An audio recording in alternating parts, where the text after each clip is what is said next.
It's Wednesday, February 22nd, and welcome to The Rundown, a daily video recap where we'll bring you here into the Post newsroom and break down all the day's top headlines from the paper. Another strong paper out in newsstands today, so you want to make sure to pick it up. Tons of campus news all over the front page and throughout the 6 pages. In our top campus story, Brian Bridges, who was in charge of all of OU's diversity efforts, multicultural scholarships, and working with diversity outreaches, it's his last day on campus today. He's heading to a new job at the United Negro College Fund, as first reported by the Post earlier this quarter.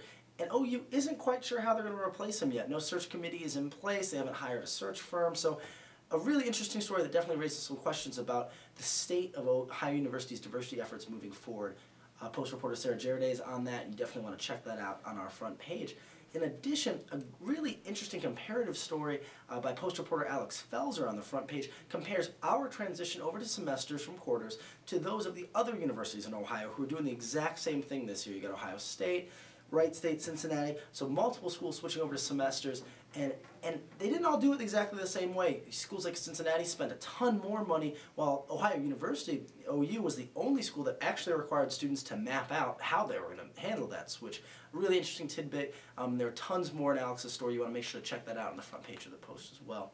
As always, our sports staff has tons of content, both in the paper and online. Both men's and women's basketball will be in action, so if you want the scoop on who the Bobcats will be facing on the hardwood, you definitely want to make sure to check out the Post content on page 6 today in the paper as well as online. And make sure you're following them on Twitter for all the top OU and local sports updates, headlines, and just little fun facts at twitter.com/thepostsports.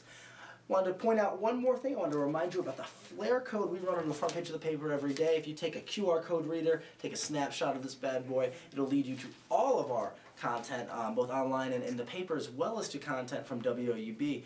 Our buddies over at RTV are working hard, and they've got tons of exclusive content partnered with ours that we'd love to see you clicking on, commenting on, and giving us feedback on.